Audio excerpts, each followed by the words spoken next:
Greetings everyone and welcome to my channel. I'm your host Captain Rye, and in today's video I'm once again back in my favorite tier 9.5 destroyer, the USS Fletcher, here in World of Warships.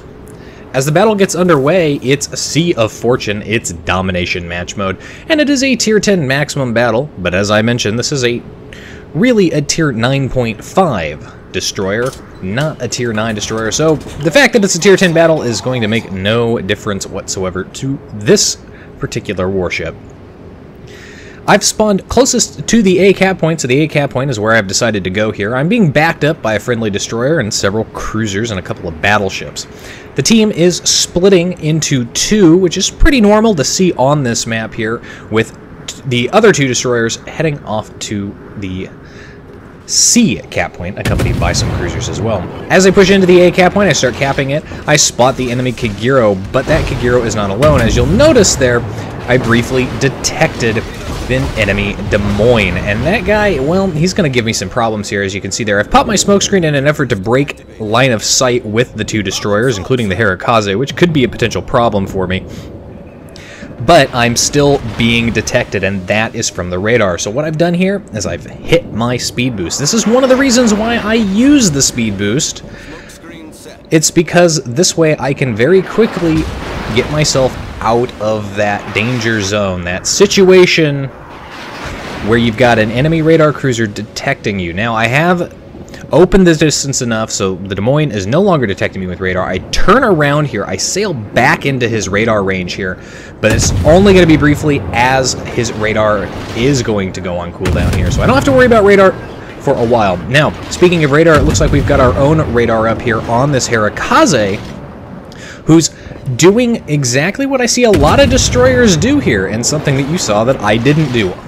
He's got his smokescreen, but he's not trying to leave that smokescreen. In fact, he's trying to double down, hunker down in that smokescreen, and hope that he can avoid enough fire long enough that the radar consumable will end there. And it does end here, but look at that. I managed to connect one more shot, set him on fire, and finish him off. There's a first blood to me. And that's something you absolutely have to think about if you are a destroyer skipper, especially if you don't play often.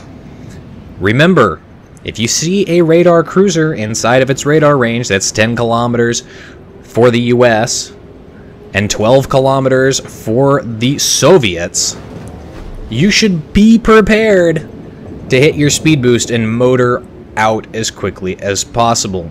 Now, because I'm back here in the A cap point, I'm inside my own smokescreen, but I'm not going to sit here because I don't know where that Kagero went. And I'm not sure if his torpedoes have reloaded. My torpedoes have reloaded, so it's quite possible that his are also, and I don't want to be sitting in my smokescreen.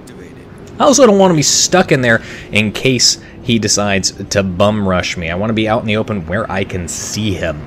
Managed to connect a torpedo on that Des Moines there. That's going to be unfortunate for him. If you'll notice, he's actually flooding out from that torpedo hit. That makes me very, very happy.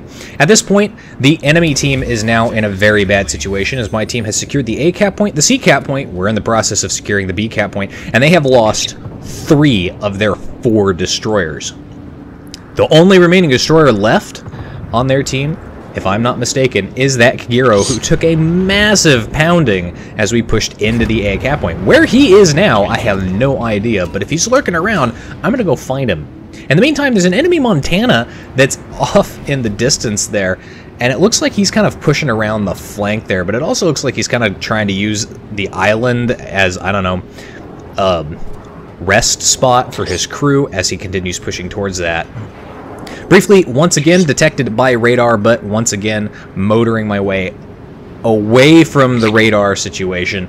Given that he is still flooding and fairly low health, this is good for my team because we can really push up there and effectively finish him off. Whoever's going to finish him off is going to have a reasonably easy time of it. At this point, I think I've done something like 20,000 damage in flooding to that guy. He does finally put it out, so no liquidator award for me. Fire a set of torpedoes off down that channel towards that battleship there. Hopefully, I'll get lucky and hit something, but who needs luck when you have battleship players like this Montana? A little bit of a replay bug here. I am targeting him, but because it's on torpedoes, it doesn't show up. It's very, very peculiar that way. He is reversing, so I fire off a set there. Now, I only had the one set, but 5 torpedoes, hell, even 2 torpedoes from the Fletcher can cause a significant amount of damage. And at this point, given my team's situation, just causing damage is more than enough for my team, because we've taken out that Des Moines, and with him dead, there isn't any more radar that can come and challenge the destroyers. And my team still has all 4 of our destroyers left, including a tier 10. So there's no excuse for us destroyers to sit in the back and do nothing. So that's what I'm going to do, is push forward and see if I can get more torpedo hits on these battleships there. Now, I connected 2 on that Montana. It did cause flooding there, but you can see he's hit his repair key, so it's not causing flooding. And I've pushed up close enough that I've actually got an enemy Iowa as well. Now, I'm going to try and target this Iowa. Was holding off on launching this set of torpedoes just a little bit longer so that it would be a little less spread in the time between my 2 sets. Pop my smoke screen so I can fire, but because I'm the only one who was in a position to spot that Montana and that Iowa, guess what happens? They drop off detectability. Now, as the Montana fires his main battery guns at friendly ships, he's well within detectability range for the smokescreen mechanic, so he is going to be spotted there, but that Iowa does have me concerned as he is completely invisible. Of course, the Montana now realizes that there's a destroyer problem to deal with here. He starts turning hard in as I try to set him on fire. He's already eaten 1 set of torpedoes, so at the very least he knew that there was a destroyer somewhere lurking around here. But the smokescreen really did tip him off. And that's also something to think about if you're looking at playing a destroyer, especially an American destroyer, is that when you go to pop that smokescreen to open up on enemy ships, if they're paying attention, they're gonna know where you're at. And they're probably going to react accordingly. And this Montana is doing everything the way he should here. He's closing in. He's remaining bow on. The problem for him, he's a little bit too far away to close the distance quickly enough before my torpedoes are reloaded. And my torpedoes are reloaded. Now, he does get close enough to spot me here, and he is going to get shots off at me. Do manage to weather him, fortunately, hit him with a torpedo and finish him off. And that Iowa out in the distance, though, he wasn't planning on targeting me so quickly, so he was not able to get shots off. My team at this point has lost a couple of ships, just 2, one of our destroyers and a battleship, and the enemy team has finally found their man pants, and they're starting to push and cap A. Granted, we've made it a bit easy for them here at A, as the only ships really in a position to defend at A are myself and a friendly battleship, who's just come out from behind B.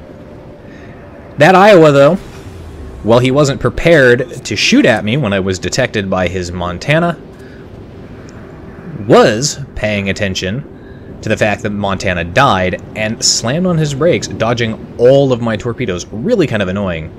Now as I push up here towards the A cap point, I'm debating on whether or not to open up on the battleship that's visible and in range, or stay hidden and push up and torpedo this degrosser. And given that that battleship there is taking quite a beating, I'm just going to stay hidden.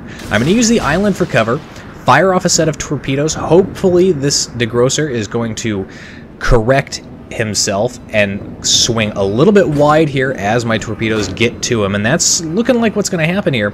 But as you can see here, as he pushes up, I'm now detected proximity wise. Do manage to hit him, and he starts turning in hard as I start reversing here. If this guy was paying attention, he will have his secondaries on me soon enough, and he probably would have started turning his guns over, but as you can see, there are the secondaries, and definitely manual secondaries on it. Hit him again, finish him off just in the nick of time as one of their cruisers was pushing up around that island. Overall, 177,000 damage in that game. First blood and a high caliber to go with it. 1 base cap, 3 kills, and 9 torpedo hits.